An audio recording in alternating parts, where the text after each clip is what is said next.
Welcome to quad classes YouTube channel. আজকে আমাদের current অ্যাফেয়ার্সের sixth video. মাঝখানে একটু ল্যাগ হয়েছে, আমার বাবার একটু শরীর খারাপ ছিল এবং হসপিটালাইজ করতে হয়, সেই জন্য চাপনিস আর ল্যাগ তোদের ক্লিয়ার করে দেবো। এই ভিডিওর পিডিএফ তোরা আমাদের টেলিগ্রাম চ্যানেলে পেয়ে যাবি। টেলিগ্রাম চ্যানেলের লিঙ্ক আমাদের বায়োতে দেওয়া আছে। তাহলে চলে ফার্স্ট কোয়েশ্চেন দিয়ে স্টার্ট করি। আমাদের প্রথম প্রশ্নটা আছে প্রজেক্ট চিতা। প্রজেক্ট চিতা এই প্রোগ্রামটা 2022 সালে নিয়ে আসা হচ্ছে, এবং এই প্রোগ্রামটা প্রথম যখন আনা হচ্ছে কুনো ন্যাশনাল পার্কে, যেটা হলো মধ্যপ্রদেশে, সেখানে নামিবিয়ার থেকে 8খানা চিতাবাঘ চিতাকে নিয়ে আসা হয়েছিল। এই 8 এবং এরপরে আবার নিয়ে আসা হয় 2023 সালে, তখন সাউথ আফ্রিকার থেকে আনা হয়েছিল 12টা চিতাকে, এবং এইবার রিসেন্টলি বতসোয়ানার থেকে নিয়ে আসা হচ্ছে।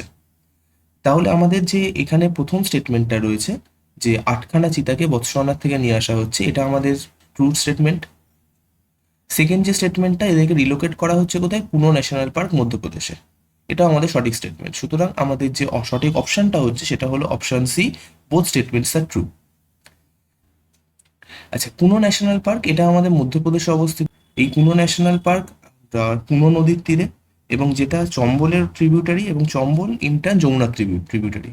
এবং একটা জিনিস মাথায় রাখবি, চম্বলের ধারে, যেটা হলো ভারতের মধ্যে একমাত্র চম্বলেই র্যাভাইন দেখতে পাওয়া যায়।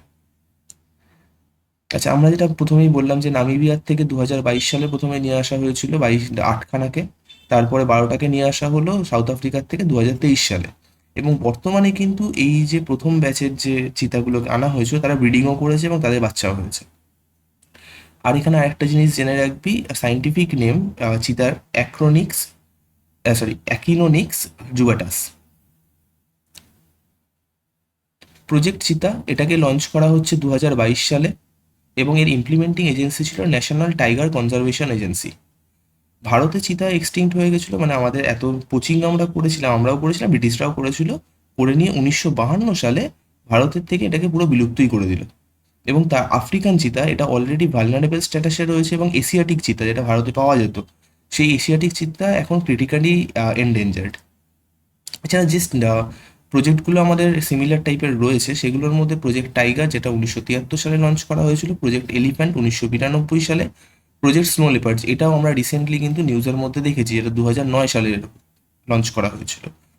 এছাড়া ইন্ডিয়ান রাইনোভিশন 2008 সালে, ভালচার 2006, গ্রেট ইন্ডিয়ান বাস্টার্ড 2015। আচ্ছা, গ্রেট ইন্ডিয়ান বাস্টার্ড কোথায় পাওয়া যাচ্ছে? একমাত্র কচ্ছতে, গুজরাটের কচ্ছ এরিয়াতে, ওখানে গ্রেট ইন্ডিয়ান বাস্টার্ড দেখতে পাওয়া যায়। আর হাঙ্গুল নিয়ে আসা হচ্ছে 1970 সালে।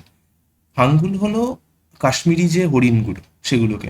অপারেশন কচ্ছপ এটা আনা হচ্ছে 1998 সালে অলিভ রিডলি টার্টেলের জন্য। অপারেশন ডলফিন এটা 2020 সালে আছে। এই অপারেশন ডলফিন কিন্তু ইম্পর্টেন্ট হয়ে যাচ্ছে, কারণ লাস্ট মান্থে যখন ওয়াইল্ড লাইফ উইক সেলিব্রেট করা হচ্ছিল, তখন 5টা এরকম প্রজেক্ট লঞ্চ করা হয়। তার মধ্যে প্রজেক্ট ডলফিনের ফেজ 2 যেটা, সেটাকেও লঞ্চ করা হয়েছিল।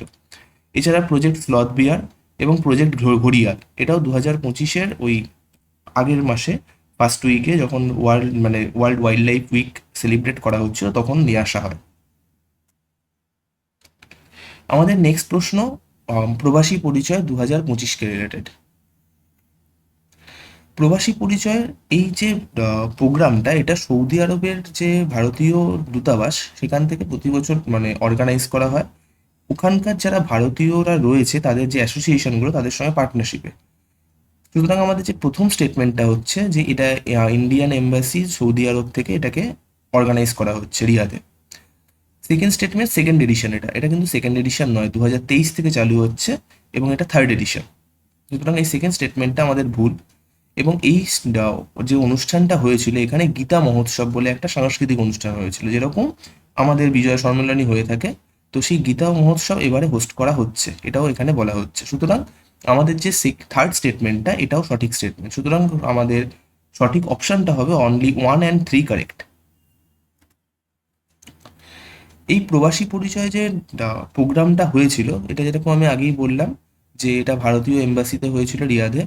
থার্ড এডিশন এটা 2023 থেকে শুরু হয়, এবং এটাকে এই বছরে ministry of external affairs Kirtivardhan Singh, তিনি এটাকে প্রথম অ্যাড্রেস করে শুরু করছেন। এবং এখানে আরেকজন আর্টিস্টের কথা আমাদের জেনে রাখা উচিত, যেটা হলো প্রতিভা প্রহ্লাদ। প্রতিভা প্রহ্লাদ ছিলেন ভারতনাট্যম মানে আছেন বা ভারতনাট্যম এবং কুচিপুড়ি ডান্সার। এক্ষুনি মেরে ফেলছিলাম লোকটাকে, মানে ভদ্রমহিলাকে। তো তিনি সঙ্গীত মানে এই পুরো যে প্রোগ্রামটাকে অর্গানাইজ করা এবং তাকে সাজানো প্রোগ্রামটাকে, সেই কাজটা করেছিলেন। তিনি সঙ্গীত নাটক একাডেমি পান 1995 সালে, মানে আমার জন্মসালে ভারতনাট্যম নাচের জন্য পেয়েছিলেন, এবং পদ্মশ্রী পেয়েছিলেন 2016 সালে। প্রবাসী ভারতীয় দিবস, এটা কিন্তু প্রবাসী ভারতীয় মানে এর আগে আমরা যা দেখলাম প্রবাসী ভারতীয় পরিচয়, সেটার থেকে কিন্তু আলাদা। এখানে আমরা যেরকম প্রবাসী পরিচয় দেখেছিলাম এবং প্রবাসী ভারতীয় দিবস, এটা কিন্তু আলাদা জিনিস। এটা প্রথমবার সেলিব্রেট করা হচ্ছে কবে, 2003 সালে। এবং কবে কবে সেলিব্রেট করা হয় এটা, প্রতি 2 বছর অন্তর 9th জানুয়ারিতে। মহাত্মা গান্ধী 9th জানুয়ারি 1915-তে সাউথ আফ্রিকার থেকে ভারতে ফেরত এসেছিলেন, এবং সেইটাকে কমেমোরেট করবার জন্য প্রবাসী ভারতীয় দিবসটাকে সেলিব্রেট করা হচ্ছে। ফ্রিকোয়েন্সি যেমন আমি বললাম প্রতি 2 বছরে একবার করে হয়। আর 18তম প্রবাসী ভারতীয় দিবস 2025 সালে যেটা হয়েছিল, সেটা অর্গানাইজ হচ্ছে কোথায়, ভুবনেশ্বরের। থিম ছিল ডায়াসপোরাস কন্ট্রিবিউশন টু এ বিকশিত ভারত। এবং এর আগের যে এডিশনটা মানে 2025-এর থেকে 2 বছর আগে মানে 2023 সালে 17th এডিশন কোথায় হচ্ছিল, ইন্দোর, মধ্যপ্রদেশে। আমাদের নেক্সট প্রশ্ন হলো বৈত বন্দনা। এই ফেস্টিভ্যালটা কোথায় সেলিব্রেট করা হচ্ছে? দেখ, বৈত, এই ওয়ার্ডটা আমরা শুনে থাকি বৈতরণী পার করা বা এই রকম যে ওয়ার্ডটা, সেখান থেকে আসছে বৈত বন্দনা, মানে নৌকার পুজোর বিষয়। উড়িষ্যার থেকে বহু লোক আগে বালি বা সাউথ ইস্ট এশিয়াতে বাণিজ্যের জন্য যেত, এবং সেই বিষয়টাকে সেলিব্রেট করবার জন্য প্রতি বছর কার্তিক পূর্ণিমার সময় এটাকে অর্গানাইজ করা হয়। এবার দেখ, এখানে এই রিলেটেডই আর একটা যে ফেস্টিভ্যাল উড়িষ্যাতে রয়েছে, সেটা হলো বালিযাত্রা। কারণ এই বালিতে যারা বাণিজ্য করতে যেত, তাদের সেই বাণিজ্য যাত্রাকে সেলিব্রেট করার জন্য। এছাড়া তাহলে আমাদের এখানে যে সঠিক অ্যান্সারটা হবে সেটা কি আসছে, ওড়িশা। এছাড়া অন্যান্য উড়িষ্যার যে ফেস্টিভ্যালগুলো, তার মধ্যে নৌখাই, যেটা আমাদের পশ্চিমবঙ্গের নবান্ন, সেই একই রকম হারভেস্টিং ফেস্টিভ্যাল। রজপ্রভা, দেখ রজ মানে হলো মেয়েদের যে পিরিয়ডস হয়, সেটাকে বলা হয় রজ। এবং এই রজপ্রভা হলো নারীত্বকে বন্দনা করবার জন্য। রথযাত্রা, জগন্নাথ রথযাত্রার কথা আর এক্সট্রা করে কিছু বলছি না। আজকের ভিডিওতে আমরা মোটামুটি নিউজগুলোকে একটা ক্যাটাগরাইজ করে করেছি। এতক্ষণ আমরা ন্যাশনাল নিউজগুলোকে দেখছিলাম, এবার আমরা কিছু ইন্ডেক্স অ্যান্ড সামিটস দেখব। Recently recently WJP rule of law index, যেটা 2025 এডিশন, সেখানে ভারত 86 র্যাঙ্ক করছে। যেটা আগের বারে যখন 2024-এ ইন্ডেক্সটা বেরিয়েছিল, সেবারে ভারতের র্যাঙ্ক ছিল 79th, এবং এইবারে 86th। রুল অফ ল ইন্ডেক্সে টোটাল 143টা দেশকে র্যাঙ্ক করা হয়, এবং তার মধ্যে 86 র্যাঙ্কে রয়েছে ভারত।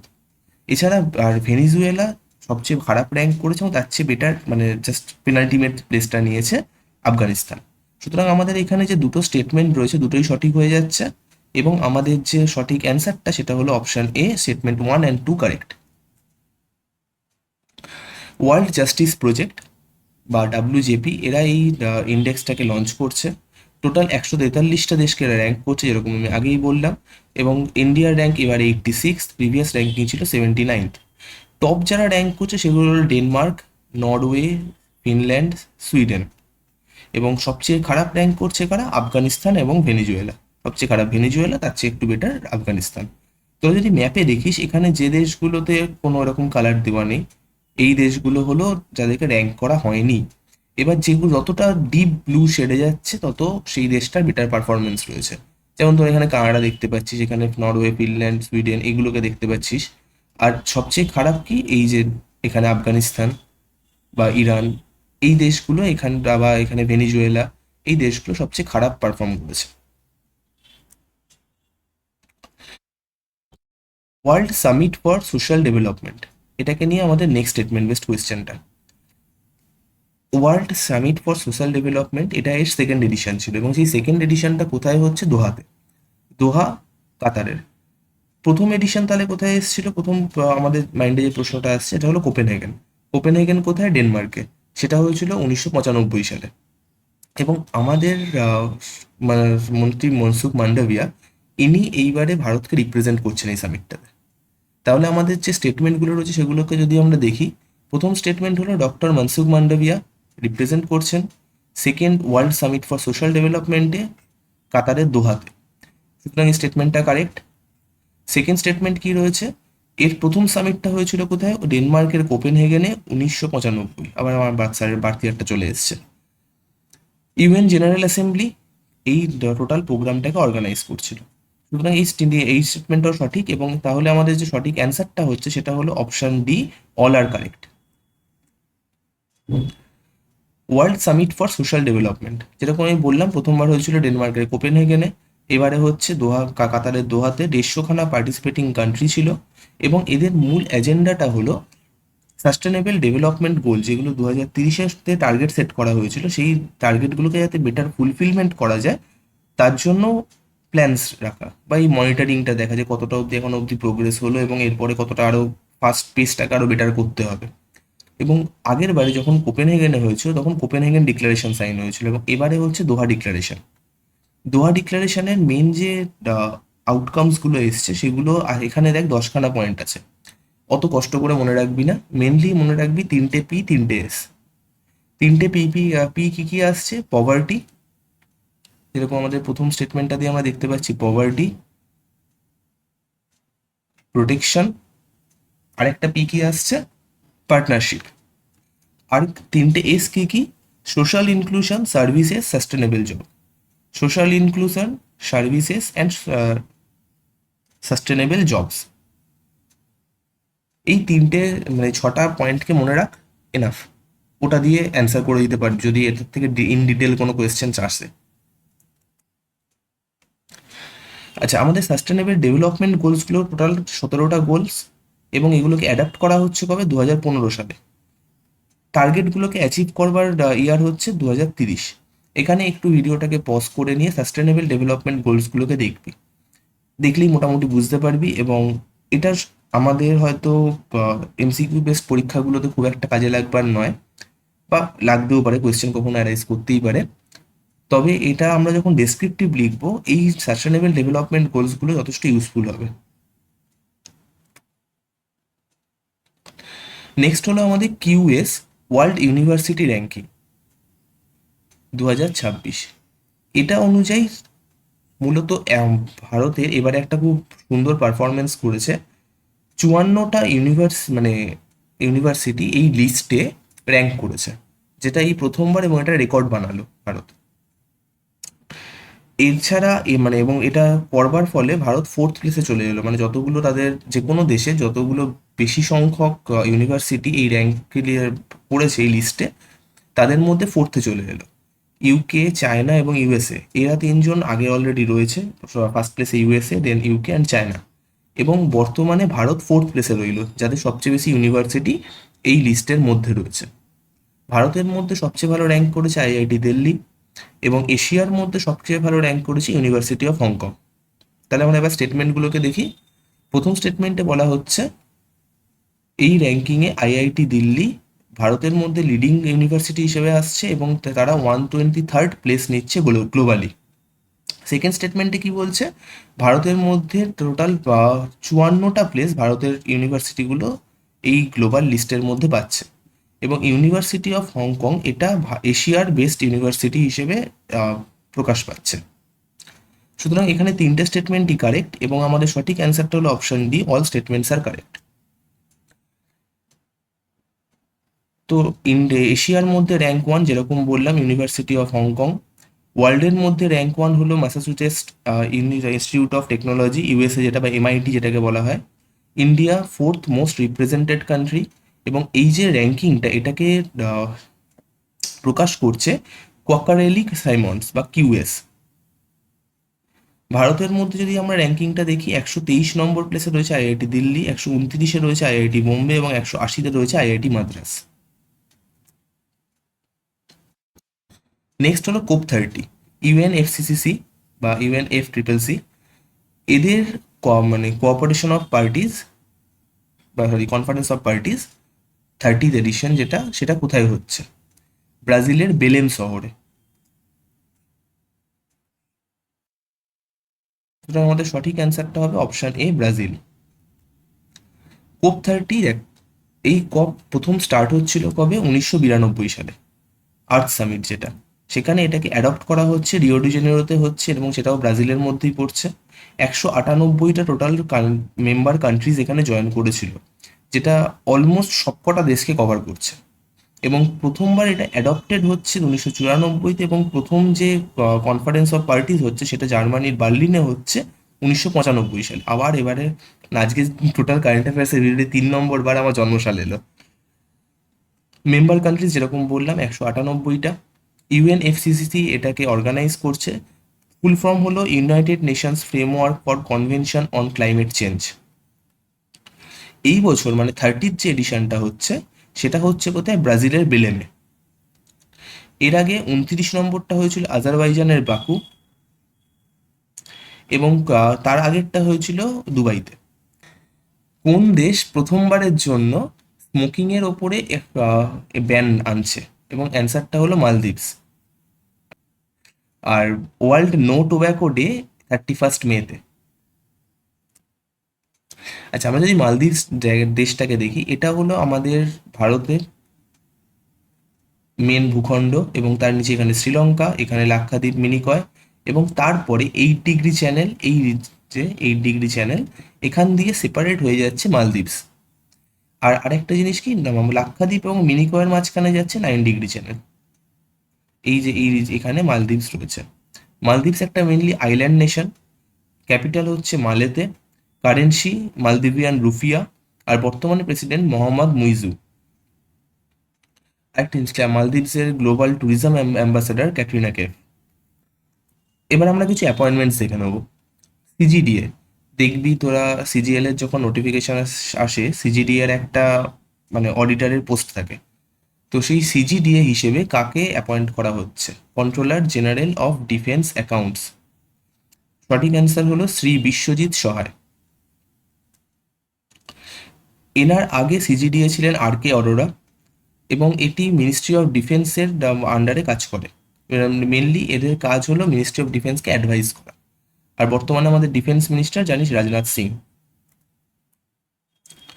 পরবর্তী অ্যাপয়েন্টমেন্টসের question, Indian bureau of Indian স্ট্যান্ডার্ডসের ডাইরেক্টর জেনারেল হিসেবে কে শপথ গ্রহণ করছে? Option A, Shri Sanjay Garg. Bureau of Indian standards এটা 1986 সালের ডিসেম্বর মাসে আনা হচ্ছে। হেডকোয়ার্টার নিউ দিল্লিতে। Ministry of consumer affairs, food and public ডিস্ট্রিবিউশনের আন্ডারে এটা কাজ করে। এবং বিআইএস অ্যাক্ট বা bureau of Indian standards act 2016, এরা মানে এই অ্যাক্টটা ব্যুরো অফ ইন্ডিয়ান স্ট্যান্ডার্ডসকে একটা লিগাল ব্যাকগ্রাউন্ড দিচ্ছে। এবং বর্তমানে আমাদের ministry of consumer affairs, food and public distribution হলো Pralhad Joshi. Recently David Beckham, তোরা যারা ফুটবল ফলো করতিস বেকহ্যামের কথা অবভিয়াসলি জানিস, তার ফ্রি কিকগুলোর কথাও জানিস কোথা কোথা থেকে নিত। তো তাকে নাইটহুড দেওয়া হচ্ছে ফুটবল এবং ফিলান্থ্রপির জন্য, মানে লোকের পরোপকারী নেচার এবং ফুটবলের জন্য। এটা নর্মালি ব্রিটিশ যে কিং সে দেয়, এবং বর্তমানে ব্রিটিশ কিং হলো চার্লস 3। ভারতীয়রা যারা আর পেয়েছিল রিসেন্টলি, রবিশঙ্কর 2001 সালে পায়, রতন টাটা 2009-তে পায়, সুনীল ভারতী মিত্তল 2024-এ পেয়েছিল, এবং সলমান রুশদি 2007 সালে। এবার আমরা কিছু অবিচুয়ারিজ দেখে নেব। পৃথিবীর সবচেয়ে মানে oldest Olympic gold medallist Charles Coste, যিনি ফ্রেঞ্চ ছিলেন, তিনি মারা যাচ্ছেন, এবং 1948 সালে লন্ডন অলিম্পিক্সে গোল্ড জিতেছিলেন সাইক্লিংয়ে। এবং 2024-এর প্যারিস অলিম্পিক্সেও তিনি টর্চ বিয়ারার ছিলেন, যেটা অভিনব বিন্দ্রা রিসেন্টলি উইন্টার অলিম্পিক্সের ক্ষেত্রে হচ্ছে। ওয়ার্ল্ড ভেগান ডে, এটাকে সেলিব্রেট করা হচ্ছে 1 নভেম্বরে, এবং ওয়ার্ল্ড সুনামি অ্যাওয়ারনেস ডে এটা 5 নভেম্বরে সেলিব্রেট করা হয়। ওয়ার্ল্ডস লার্জেস্ট আর্কিওলজিক্যাল মিউজিয়াম, এটাকে ওপেন করা হচ্ছে ইজিপ্টে। আর আরেকটা জিনিস এখানে রয়েছে, একটা পেন্টিং, মুঘলেরা একটা 16th সেঞ্চুরি পেন্টিং, সেটা একটা রেকর্ড প্রাইসে বিক্রি হচ্ছে $13.6 মিলিয়ন। এর সাথে আমরা আজকের ভিডিও শেষ করছি, এবং তোদের যদি আমাদের ভিডিও ভালো লেগে থাকে তাহলে লাইক করিস, আরও যাতে অনেকে দেখতে পায়, আমরা অন্যদের হেল্প করতে পারি আরও, সেই জন্য সাবস্ক্রাইব শেয়ার করিস এবং আমাদের চ্যানেলটাকে সাবস্ক্রাইব করিস। আর আমাদের এই পিডিএফগুলো ওয়ার্ড ক্লাসেসের যে টেলিগ্রাম চ্যানেল সেখানে পেয়ে যাবি। আর যদি আমাদের সঙ্গে ডাইরেক্টলি কন্ট্যাক্ট করতে চাস তাহলে এখানে এই নাম্বারে হোয়াটসঅ্যাপও করতে পারিস, কলও করতে পারিস। Thank you.